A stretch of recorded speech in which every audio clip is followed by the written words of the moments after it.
नमस्कार, मी अनिल उपाध्ये. शिवसिद्ध बातमीपत्रात आपलं स्वागत आहे. पाहूया आजची बातमी. मुख्यमंत्री एकनाथ शिंदे यांच्या नेतृत्वाखालील सरकारने राज्यामध्ये 2.5 वर्षात केलेल्या कामामुळे अतिशय वातावरण चांगले असून हातकणंगले विधानसभा मतदारसंघातून अशोकराव माने बापू यांना प्रचंड मताधिक्य देऊन निवडून द्यावे असे आवाहन खासदार श्रीकांत शिंदे यांनी केले. ते शिरोली येथे आयोजित जाहीर सभेत बोलत होते. याबाबत अधिक माहिती अशी की हातकणंगले तालुक्यातील पुलाची शिरोली इथं महायुतीचे उमेदवार अशोकराव माने यांच्या प्रचारार्थ जाहीर सभेचे आयोजन करण्यात आले होते.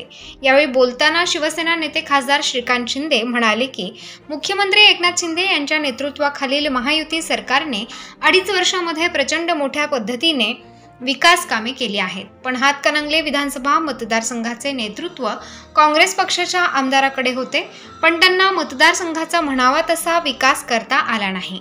पण लगतच्या शिरोळ आणि इचलकरंजी मतदारसंघामध्ये हजारो कोटी रुपयांची कामे झाली आहेत. हातकणंगले विधानसभा मतदारसंघाचा कायापालट करण्यासाठी महायुतीचे उमेदवार अशोकराव माने यांना आमदार करणे गरजेचे आहे. यावेळी खासदार धनंजय महाडिक म्हणाले की अशोकराव माने हे भाग्यवान उमेदवार आहेत. त्यांच्या विजयासाठी अनेक दिग्गज नेते प्रयत्न करत आहेत. पंतप्रधान नरेंद्र मोदी आणि मुख्यमंत्री एकनाथ शिंदे यांच्या नेतृत्वाखाली केंद्र आणि राज्य सरकारच्या अनेक जनकल्याणकारी योजना राबवल्या जात आहेत. या योजनांचा लाभ सर्वच समाज घटकांना मिळत आहे आणि त्यामुळे सर्वसामान्य जनतेच्या राहणीमानमध्ये आमूलाग्र बदल झालेला जाणवत आहे. मतदारसंघाचा चौफेर विकास करण्यासाठी अशोकराव माने यांच्या नारळाची बाग या चिन्हासमोर आपले मूल्यवान मत देऊन त्यांना आमदार म्हणून संसदेत पाठवावे. याप्रसंगी खासदार धैर्यशील माने, महायुतीचे उमेदवार अशोकराव माने, सुरेश पाटील, कृष्णांत करपे, अजित सुतार, शिवाजी जाधव, शिवाजीराव पाटील, सुनीता माने, अजित कुलकर्णी, तात्यासाहेब पाटील यांनी मनोगत व्यक्त केले. या सभेला अरुणराव इंगवले, मुरलीधर जाधव, अमर पाटील, शिरोली गावच्या लोकनियुक्त सरपंच पद्मजा कृष्णांत करपे, ग्रामपंचायत सदस्या मनीषा संकपाळ, कमल कौंदाडे, सुजाता पाटील, हर्षदा यादव, वासिफा पटेल, अनिता शिंदे, कोमल समुद्रे, अविनाश कोळी, विठ्ठल पाटील, दिलीप पाटील, प्रकाश कौदाडे, उदय पाटील, अशोकराव माळी, दीपक रानमाळे, सतीश पाटील, संदीप पोर्लेकर, दिलीप कौंदाडे, संभाजी भोसले, कृष्णांत खवरे, SR पाटील, सयाजी पाटील, PD पाटील, दीपक यादव, सलीम महाद, बबलू मकानदार यांच्यासह विविध संस्थांचे पदाधिकारी, महायुतीचे कार्यकर्ते उपस्थित होते.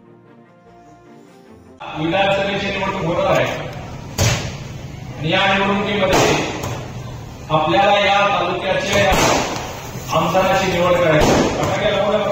प्लीज खरं म्हणजे अशोकराव साहेबांसारखं भाग्यवान माणूस या महाराष्ट्रात नाही आहे.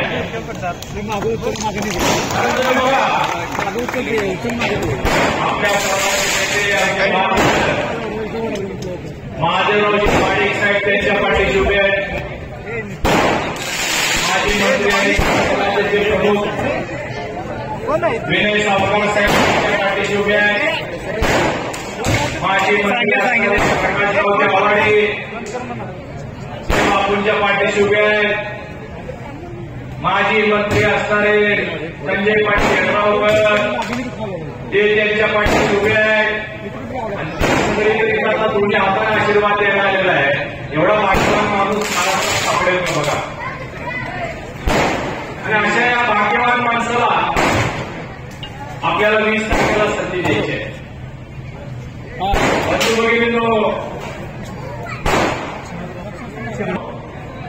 या निवडणुकीमध्ये आपल्याला 2 पर्याय आपल्या समोर आहेत. एकीकडे जनस्वराज्य महाशक्ती आणि महायुती आणि समोर महाविकास आघाडी. फार पूर्वीचा आपल्याला इतिहासात जायची गरज नाही, कारण इतिहास आपल्या सगळ्यांनाच माहिती आहे. कारण गेले 70 वर्ष आपण मतदान करतोय. 1952ला पहिली लोकसभेची निवडणूक झाली होती, तेव्हापासून आता 70 वर्ष आपण मतदान करतो. आणि आपण पाहिलं असेल या 70 वर्षापैकी 65 वर्ष काँग्रेसनं आपल्या सगळ्यावर सत्ता गाजवली, या देशाच्या धुरा सांभाळल्या. का त्यांना एवढ्या वर्ष सत्ता मिळाली? पंडित जवाहरलालजी नेहरू असू देत, इंदिरा गांधीजी असू दे, राजीव गांधीजी असू देत, मनमोहन सिंग असू दे, सोनियाजी असू देत, राहुल गांधी असू देत, सगळ्यांनी आपल्याला एक स्वप्न दाखवलं. निवडणूक आली की ते प्रचाराला यायचे आणि सांगायचे हम गरीबी हटाएंगे. गरीबी हटाएंगे म्हणलं की आपल्या सगळ्यांचा आवडता विषय. आपण जाऊन त्यांना मतं दाखवली आणि काँग्रेसनं 68 वर्ष आपल्यावर राज्य केलं. ते फक्त गरीबी हटाएंगे, परंतु बंधुभाई गरीबी हटली नाही, कारण काँग्रेसच्या नेत्यांचं मंत्र्यांचं कधी पोटच भरलं नाही. तुम्ही 2014च्या आजचा कार्यकाळ आठवून पहा. 2G घोटाळा, 3G घोटाळा, चारा घोटाळा, कोळसा घोटाळा, स्पेक्ट्रम घोटाळा, डेक्कन हेराल्ड घोटाळा, एक घोटाळ्याची अख्खी श्रृंखला आपण पाहिली आणि आकडे किती होते? 10,000 कोटी, 20,000 कोटी, 50,000 कोटी, 1.5 लाख कोटी. आकडे असे होते की डोळे पांढरे होते. आणि हे सगळे भ्रष्टाचाराचं सरकार 2014 साली आपण बदललं आणि प्रधानमंत्री मोदींच्या हातामध्ये देशाचे दिवा दिलेले.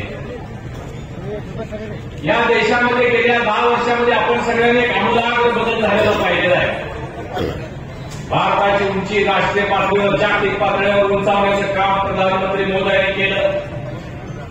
गरिबी हटवण्यासाठी जे करावं लागतं, लोकांचं राहणीमान उंचावलं पाहिजे, लोकांचं जीवनमान उंचावलं पाहिजे, मोफत रेशन दिलं जातं, आपल्या खात्यावर थेट लाभ दिले जातात, आपल्या आरोग्याची काळजी सरकार घेतं. देशभरामध्ये मोठ्या प्रमाणात इन्फ्रास्ट्रक्चर सुरू आहे, रस्ते होत आहेत, ब्रिजेस होत आहेत, डॅम्स होत आहेत, टनेल्स होत आहेत, एअरपोर्ट बनत आहेत, कोल्हापूरचं एअरपोर्ट झालं, रेल्वे स्टेशन बनत आहेत. देशभरामध्ये इन्फ्रास्ट्रक्चरमध्ये आपला हात कुणी घेऊ धरू शकत नाही.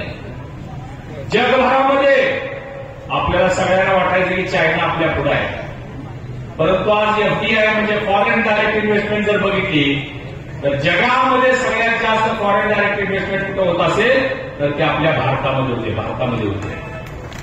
आणि भारतामध्ये सगळ्यात जास्त कुठं होत असेल तर ते आपल्या महाराष्ट्रामध्ये होते. महाराष्ट्रामध्ये 52% देशातले FDI 52% महाराष्ट्रामध्ये होते. आणि म्हणून भारताचं नाव लौकिक जगभरामध्ये झालेलं आपण सगळेजण पाहतोय. त्यांच्याच पावलावर पाऊल टाकून आज राज्यातलं महायुतीचं सरकार काम करतंय. मी आपल्याला बघायला सांगत होतो, फार पूर्वीच्या काळात लांब जाण्याची आपल्याला आवश्यकता नाही. 2019 ते 2024 आपण दोन्ही सरकारचं काम पाहिलं. पहिल्या 2.5 वर्ष उद्धवजींच्या नेतृत्वाखालचं सरकार महाविकास आघाडी राज्यामध्ये कार्यरत होतं आणि अलीकडच्या 2.5 वर्ष सन्माननीय मुख्यमंत्री एकनाथ शिंदे साहेब यांच्या नेतृत्वाखाली 2.5 वर्ष या राज्यामध्ये आपण काम केलेलं पाहिलं. उद्धव साहेबांच्या आणि महाविकासाच्या आघाडीच्या काळामध्ये आपण बघितलं, रोज पेपरला बातम्या यायच्या. मेट्रो प्रकल्पाला स्थगिती, समृद्धी महामार्गाला स्थगिती, अटल सेतूला स्थगिती, कोस्टल रोडला स्थगिती, नाणार प्रकल्पाला स्थगिती, जयताल प्रकल्पाला स्थगिती, सगळ्याला स्थगितीचं सरकार म्हणून पेपरला बातम्या येते आपण पाहिल्या. त्याचबरोबर भ्रष्टाचाराचे आकडे तुमच्या लक्षात आहे. कोविडच्या कालावधीमध्ये फार मोठ्या प्रमाणात भ्रष्टाचार झालेले आकडे आपण पेपरला वाचले. कोविडचा एकच तुम्हाला किस्सा मुद्दा म्हणून सांगतो मी. मुंबईमध्ये बीकेसी मध्ये खूप मोठं हॉस्पिटल 8 लाख स्क्वेअर फीटचं बांधण्यात आलं. 8 लाख स्क्वेअर फीट कशाचं बांधलं? टेंट असतो, कागदी टेंट असतो, स्ट्रक्चरचं त्याचं भाड्यानं ते घेतलं गेलं. तिथं गवंडी काम करणारे लोक असतील, कॉन्ट्रॅक्टर असतील, त्यांना माहिती आहे.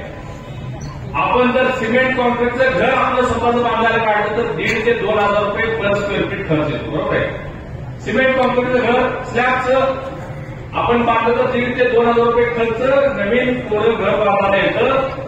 परंतु त्या बीकेसी मधल्या त्या स्ट्रक्चरचं पर स्क्वेअर फीट भाडं 8,000 रुपये होतं. 8,000 भाडं नवीन. बॉडी बॅग्स ज्या मयत झाल्यानंतर, मृत्यू झाल्यानंतर जे शव वाहिनीतून पाठवलं जातं त्यासाठी जी बॅग लागती, त्या बॅगेची किंमत 800 रुपये होती. ती बॅग 18,000 रुपयाने खरेदी केली या सरकारनं. आणि असे अनेक आकडे भ्रष्टाचाराचे आपण सगळे पाहिले. आणि याच्या पलीकडे जाऊन आपण असं एक प्रकरण पाहिलं जे आपण इतिहासात कधी ऐकलं नव्हतं, विचार केला नव्हता, स्वप्नात सुद्धा येणार नाही. अंबानी नावाच्या उद्योगपतीच्या घराखाली जाऊन बॉम्ब लावला. कुणी लावला? अधिकाऱ्यांनी लावला. कुणाच्या आदेशानं लावला? मंत्री महोदयांच्या आदेशाने लावला. आणि काय सांगितलं त्या अंबानींना की तुम्हाला पाकिस्तानच्या अतिरेक्यांचा धोका आहे, तिथे बॉम्ब लावला आहे आणि तुम्हाला जर सुरक्षा पाहिजे असेल तर आम्हाला 100 करोड रुपये द्या. हे सुद्धा आपण पाहिलं. म्हणजे घोटाळ्याचं सरकार, भ्रष्टाचार सरकार, खंडणी करणारं सरकार आणि यामध्ये 2 मंत्री जेलमध्ये सुद्धा गेलेले आपण पाहिले की नाही? एखाद्या आमदार, खासदार, मंत्र्यांवर एखाद्याचा आरोप झाला, भ्रष्टाचाराचा झाला किंवा अत्याचाराचा झाला, महाराष्ट्राची संस्कृती आहे की आपण त्वरित राजीनामा देतो आणि सांगतो की जोपर्यंत मी निर्दोष होत नाही तोपर्यंत मी हा पदभार स्वीकारणार नाही. परंतु या दोन्ही आमदारांनी 2 वर्ष जेलमधलं सरकार चालवलं, 2 वर्ष राजीनामा काही दिला नाही. असलं सरकार आपण पाहिलं 2.5 वर्ष. आणि म्हणून 2022 साली या राज्यामध्ये सत्तांतर झालं. आता हे सत्तांतर झालं त्याला मी थोडासा कारणीभूत आहे. 2022 ची माझी राज्यसभेची निवडणूक आहे ती त्याला कारणीभूत आहे. माझी राज्यसभेची अचिंत्य कोटीची निवडणूक फक्त आणि फक्त देवेंद्र फडणवीस साहेबांच्या रणनीतीमुळं त्यामध्ये आपल्याला यश आलं हे तुम्ही सगळे जण जागरूकपणाने पाहिलेलं आहे. आणि मग माझ्या राज्यसभेनंतर 10 दिवसामध्ये महाराष्ट्रात महायुतीचं सरकार आलं. बंधू या महायुतीच्या सरकारच्या काळामध्ये या 2.5 वर्षामध्ये बंद पडलेले सगळे प्रकल्प चालू झाले. समृद्धी महामार्ग चालू झाला, अटल सेतू चालू झाला, कोस्टल रोड चालू झाला, अनेक मोठमोठे एफडीआयच्या माध्यमातून प्रकल्प आले. कोल्हापूरला सुद्धा सातारा कागल रस्ता झाला. कोल्हापूर रत्नागिरी हायवेचं काम चालू आहे. संकेश्वर पाट्याचं काम चालू आहे. कोल्हापूरचं विमानतळ झालं, कोल्हापूरचं रेल्वे स्टेशन झालं. हे सगळं झालेलं आपण बघितलं. इन्फ्रास्ट्रक्चरमध्ये महाराष्ट्राचा हात कोण धरू शकत नाही. कोल्हापूरच्या रेल्वे स्टेशनच्या बाबतीत तुम्हाला मुद्दाम मी एक किस्सा सांगतो. कोल्हापूरचे रेल्वे स्टेशन छत्रपती शाहू महाराजांनी 103 वर्षापूर्वी सुरू केलेलं, बांधलेलं, त्याचं भूमिपूजन केलेलं. त्याला आजपर्यंत कधी 100 रुपये सुद्धा निधी लागला नाही. प्रधानमंत्री मोदीजींनी 44 करोड रुपये कोल्हापूर रेल्वे स्टेशनला दिलेले. 44 करोड अनेक रेल्वे दिल्या. आणि त्याचबरोबर वंदे भारत सारखी एक रेल्वे. काय आहे ही वंदे भारत रेल्वे?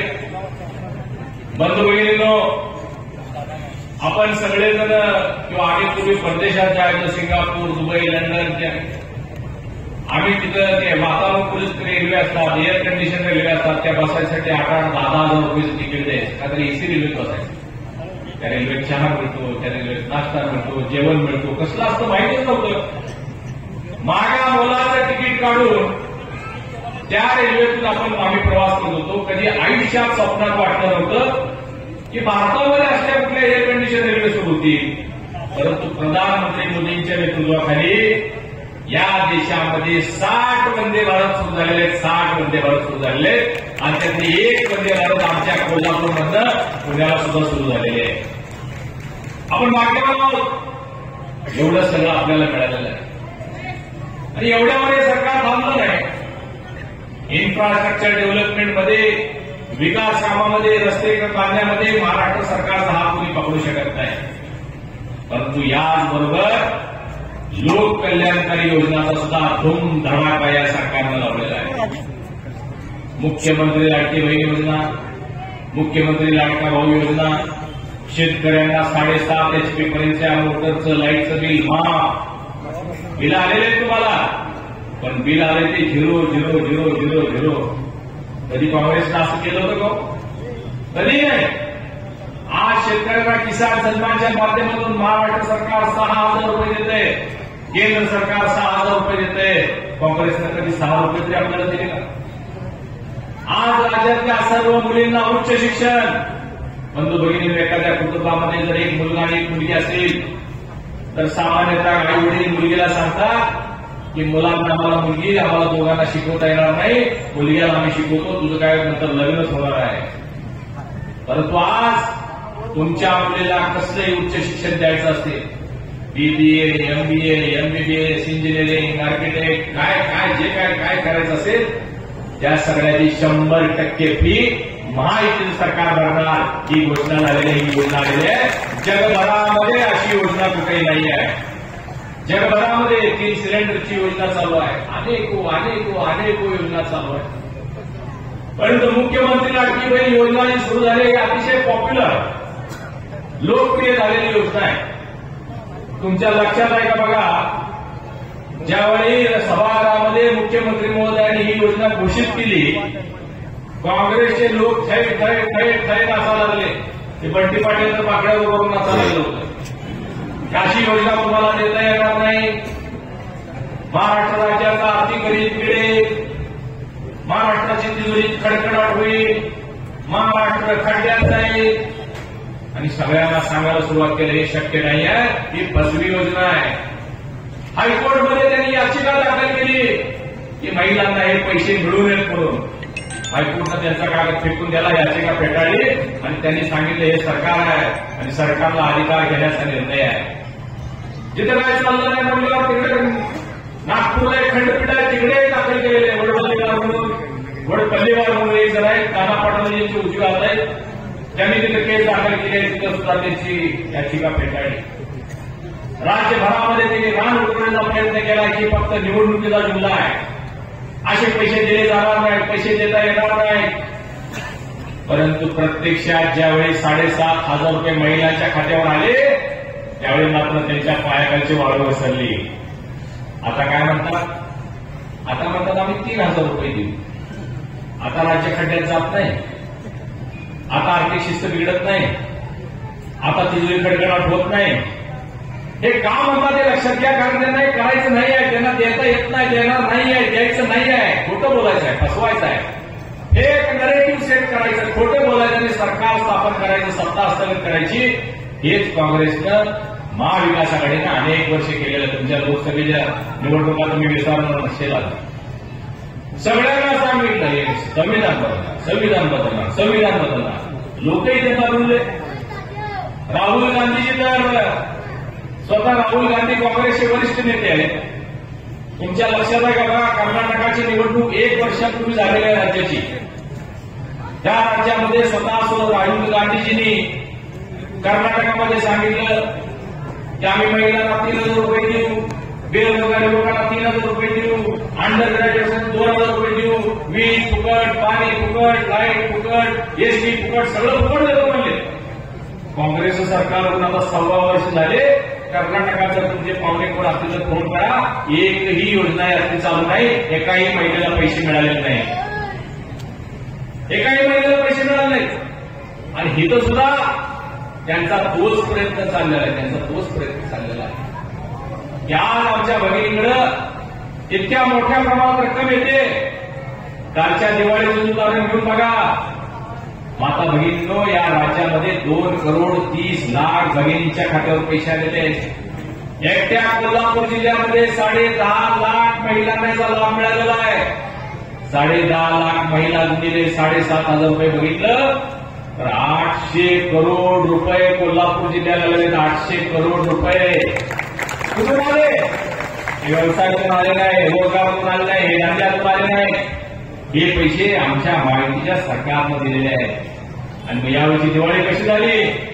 छोटे व्यापारी, उद्योजक, दुकानदार, गाडीवाले खुश आहेत म्हणतात. साहेब, अशी दिवाळी मी आयुष्यात बघितली नाही.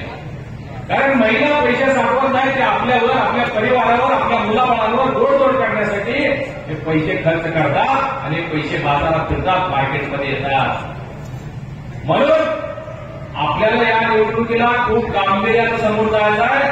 कुठल्याही खोट्या अफवांना, आश्वासनांना बळी पडायचं नाही आहे. तुमच्या समोर 2 उमेदवार आहेत. एक आमचे बापू, तुमच्या सगळ्या सुखदुःखात सहभागी होणारा नेता. तुमचं लग्न असू दे, घरामध्ये कुठं मृत्यू झालेला असू दे, एखादा महाप्रसाद असला तरी बापू तिथं आहेतच, बारसं जरी असलं तरी बापू तिथं आहेतच. आपल्या सुखदुःखात सहभागी होणारा एक नेता. आणि दुसरीकडे एक हाय फाय चॉकलेट बॉय, त्याला काय तुमच्या काय गरज नाही, म्हणजे पैसेवाले येते त्यांच्या सुखदुःखात तुमच्या याची गरज काय? जो आपल्या सुखदुःखात सहभागी होतो, जो आपल्या आपल्याला वर येतो, त्याच्याच पाठीशी आपण उभा राहिलं पाहिजे.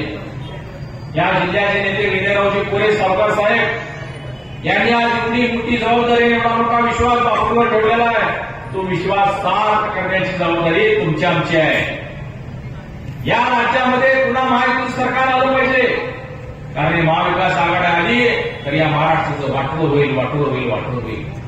म्हणून आपण सगळ्यांनी एक दिनानं एक जुटीनं बापूंचं जे चिन्ह आहे नारळाची बाग, या चिन्हासमोर बटन दाबून 23 तारखेला महाराष्ट्रामध्ये जे महायुतीचं सरकार होणार आहे, त्यामध्ये जे मुख्यमंत्री होणार आहेत, त्या मुख्यमंत्री महोदयाच्यासाठी हात वर करून अशोक माने नावाचे आमदार हातकणंगले तालुक्यात तिथे उपस्थित असले पाहिजे, एवढीच तुम्हाला विनंती करतो.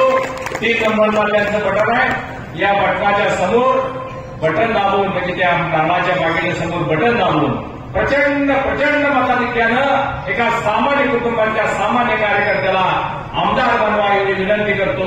धन्यवाद. जय हिंद, जय महाराष्ट्र. शिंदे साहेबांचे उमेदवार आहेत, शिवसेनेचे उमेदवार आहेत, हे लक्षात आपण घेतलं पाहिजे.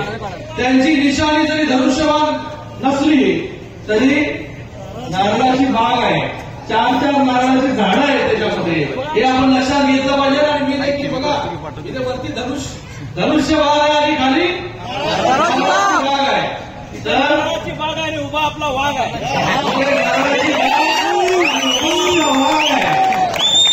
अशोकराव माने एक सर्वसामान्य कुटुंबातील व्यक्तिमत्व आहे आणि आज या सर्वसामान्य कुटुंबातील व्यक्तिमत्वाला या ठिकाणी महायुतीच्या माध्यमाने शिवसेना पुरस्कृत असे अशोकराव माने हे उमेदवार म्हणून आपल्याला लाभले. आज महाराष्ट्रामध्ये एक चांगली परिस्थिती आहे. महायुतीच्या माध्यमाने केलेली कामं असतील, माननीय मुख्यमंत्री एकनाथजी शिंदे साहेबांनी केलेली कामं असतील, गेले 2.25 वर्ष त्यांच्या नेतृत्वाखाली मोठ्या संख्येने जे आहे ते वेगवेगळ्या योजना आल्या, त्याचबरोबर मोठी मोठी कामं या कोल्हापूरमध्ये देखील झाली आणि त्याचबरोबर पूर्ण महाराष्ट्रामध्ये. आता या कोल्हापूरमध्ये आणि हातकणंगले मतदारसंघामध्ये आपल्याला वेगळं सांगायची गरज नाही की गेल्या 5 वर्षांमध्ये कशा प्रकारे कामं जे आहेत या सेटिंग आमदाराकडून इथे झाली. आता जर आपण बाजूला जाऊन बघितलं की जिथे शिवसेनेचे आमदार आहेत, महायुतीचे आमदार आहेत, आताच मी शिरोळमधून आलो, त्या शिरोळमध्ये येड्रावकर साहेबांच्या मतदारसंघामध्ये 1900 कोटी रुपयाची कामं फक्त 2 वर्षांमध्ये या सरकारच्या माध्यमाने आली. तिथे राधानगरीमध्ये आंबेडकर जी आहेत त्यांच्या मतदारसंघामध्ये हजारो कोटीची कामं आली, पण आपल्या या मतदारसंघामध्ये गेल्या 5 वर्षांमध्ये काय प्रकारची विकास कामं झालेली आहेत, मला वाटतं एक काम देखील या मतदारसंघामध्ये सांगू शकणार नाही अशी कामं या मतदारसंघामध्ये. तर आपल्याला आता वेळ आली आहे परिवर्तन घडवायचं. आपल्याला वेळ आली आहे की आपल्याला सत्तेतला एक आमदार निवडून पाठवायचा आहे. सत्तेतला का? आज महाराष्ट्रामध्ये एक चांगली परिस्थिती आहे. महायुतीचं सरकार जे आहे पूर्ण बहुमताने जे आहे पुन्हा महाराष्ट्रामध्ये येतं, कारण की सगळे लोक जे आहे माननीय मुख्यमंत्री एकनाथजी शिंदे साहेबांनी केलेली कामं असतील, उपमुख्यमंत्री देवेंद्र फडणवीस जे असतील किंवा अजितदादा, आज विविध कामं तर आहेत, पण त्याचबरोबर वेगवेगळ्या योजना देखील आणल्या. मुख्यमंत्री माझी लाडकी बहीण योजना, इथे मुख्यमंत्र्यांच्या लाडक्या बहिणी देखील बसलेल्या आहेत. मला वाटतं हात वर करून सांगा की किती आहेत मुख्यमंत्र्यांच्या लाडक्या बहिणी? सगळ्या माने साहेब सगळ्यात आहेत मुख्यमंत्र्यांच्या लाडक्या बहिणी आहेत. तुम्हाला काळजी करायची गरज नाही, कारण की या लाडक्या बहिणींनी ठरवलंय की ज्या भावाने आम्हाला सक्षम करण्याचं काम केलं त्या भावाच्या मागे ज्या पूर्ण ताकदीनिशी ज्या आम्ही उभे राहणार आहोत. राहणार उभे राहणार की नाही? हात वर करून तोंडाने झाला हा आवाज नाही आला. राहणार. त्याच प्रकारे शेतकऱ्यांच्या मागे उभं राहण्याचं काम आपल्या सरकारने केलं. 7.5 HP पर्यंतची पूर्णपणे वीज बिल मोफत केलं. त्याचबरोबर 6,000 रुपये केंद्राकडून येत होते, 6,000 रुपये आपल्या सरकारने दिले आणि आता हे महायुतीचं सरकार आल्यानंतर 15,000 रुपये ते आपण करणार आहोत. आणि कधीच कोणी असा निर्णय घेतला नाही सरसकट कर्जमाफीचा. तो निर्णय देखील महायुतीचं सरकार आल्यानंतर आपण घेणार आहोत.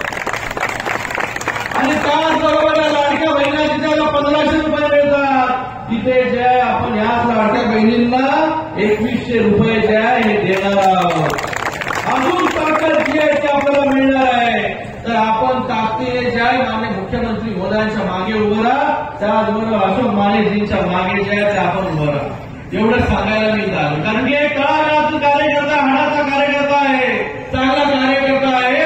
आणि आज मुख्यमंत्री महोदय देखील एक कार्यकर्त्याच्या रूपामध्ये जरी मुख्यमंत्री झाले तरी एका कार्यकर्त्याच्या रूपामध्ये काम करतात. त्यांचा प्रवास देखील सामान्य रिक्षा चालक, शिवसैनिक, हे महाराष्ट्र राज्याचा मुख्यमंत्री म्हणून आपल्या सगळ्यांचा कळवळा हा करणार आहे. सर्वसामान्यांचा विचार करणारं हे नेतृत्व आहे, सर्वसामान्यांबद्दल आदर असणारं हे नेतृत्व आहे, सर्वसामान्यांचे काय दुःख आहे जाणणारं नेतृत्व आहे. आज योजना ज्या फक्त लाडक्या बहिणी पूर्ण मर्यादित नाही, लाडकी लेख पण आहे, त्याचबरोबर आपले वयोश्री योजना देखील आहे, मुलीला उच्च शिक्षण मोफत देखील आहे. हे कोणी केलं होतं अगोदर? पूर्ण परिवाराची जबाबदारी कोणी घेतली होती? पण ह्या सरकारने घेतली. आता तुम्हाला जी जबाबदारी घ्यायची आहे ती जबाबदारी जी आहे ती अशोक मानेजी यांची घ्यायची आहे. कोणालाही डोक्यामध्ये शंका ठेवायची गरज नाही की अशोक माने जे आहे एकनाथजी शिंदे साहेबांचे उमेदवार, फक्त चिन्ह जरी वेगळं असलं तरी अशोक माने जे आहे हे शिवसेनेचे उमेदवार आहे. चिन्ह जे आहे ते धनुष्यबाणाच्या ठिकाणी. असं काय होतंय, लोक धनुष्यबाण होतात. शिंदे साहेबांचं हे पूर्ण हिंदुत्ववादी गाव आहे. प्रचंड माझ्या लोकसभामध्ये धैर्यशील माने यांना निवडून दिलं आपण. आणि आज आपण देखील हिंदुत्वाच्या मार्गावरती चालणारे लोक आहोत. आज बाळासाहेबांच्या विचाराने चालणारी शिवसेना आहे. आणि दुसरीकडे एक काँग्रेसचे लोक, काँग्रेसने एक ऑर्गनायझेशनने ऑल इंडिया मुस्लिम उलेमा यांनी एक त्यांना पत्र दिलं आणि त्या पत्राचं समर्थन जे आहे काँग्रेस बरोबर पूर्ण त्याचे घटक पक्ष म्हणजे उभाटा असेल किंवा शरद पवार गट असेल, या सगळ्यांनी त्या पत्राचं समर्थन केलं आणि सांगितलं महाविकास आघाडीचं सरकार आल्यानंतर आम्ही या 15 गोष्टी करू. त्या 15 गोष्टींमध्ये काय आहे? सगळ्यात महत्वाचं आहे, जेव्हा या महाराष्ट्रामध्ये दंगली घडल्या होत्या त्या दंगलीमधले लोक जे आहेत ज्यांच्यावरती कारवाई झाली, अशा 2012 ते 2024 पर्यंतच्या दंगलीमधल्या लोकांवरचे सगळे गुन्हे माफ करण्याचं जे काढून टाकण्याची मागणी जी आहे त्या उलेमाने केलेली आहे. अशी मागणी उलेमानी केलेली ही मागणी मान्य करायची आहे का? ज्यांनी दंगली घडवल्या अशा लोकांच्यावरचे जे आहे गुन्हे जे आहेत माफ करायचे. त्याचबरोबर वक्फ बोर्ड हे देखील आपल्याला माहिती आहे, ज्याचा विरोध जो आहे हा शिवसेनेने केला आणि उबाटावाले जे आहे हे पळून गेले. येणाऱ्या काळामध्ये वक्फच्या जेवढ्या म्हणजे वक्फ जे बोले ही जमीन आमची आहे, मंदिराची जमीन आमची आहे, चर्चची जमीन आमची आहे, सुरू पण झालं केरळमध्ये, एका चर्चला सांगितलं ही जमीन आमची आहे तर सगळे जे ख्रिश्चन लोक रस्त्यावरती उतरले. तसंच आपल्याला देखील जे आहे पुढच्या भविष्यामध्ये त्या गोष्टी होता कामा नये. म्हणून आपण सगळ्यांनी जे आहे हे हिंदुत्वाला पुरस्कार करणारी युती जी आहे आपल्याला इथे निवडून द्यायची आहे, महायुती आपल्याला निवडून द्यायची आहे. एवढंच सांगण्यासाठी आपल्याला आलोय मी इथे. आपण मोठ्या संख्येमध्ये अशोक मानेजी यांच्या मागे उभे राहा. अशोकजी माने यांचं काम चांगलं आहे. तुम्ही त्यांना आमदार म्हणून पाठवल्यावरती जसं 2 वर्षांमध्ये आम्ही बाकी महायुतीच्या आमदारांच्या मतदारसंघामध्ये हजारो कोटी रुपये दिले, तसे या हातकणंगले मतदारसंघामध्ये देखील हजारो कोटी रुपयाचा निधी जो आहे हा माननीय मुख्यमंत्री एकनाथजी शिंदे साहेबांच्या माध्यमाने येते.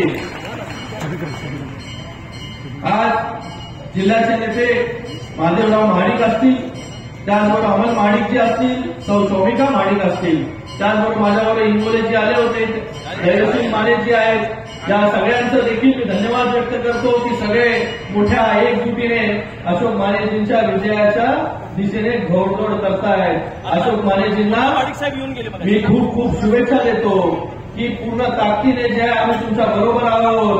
तुम्ही फक्त आता पुढचे 2-3 दिवस जर किल्ला लढवा, पुढचे 5 वर्ष जे आहे या हातकणंगलेची जबाबदारी जी आहे ती महायुतीची आणि आमची असेल. एवढंच आपल्याला सांगतो.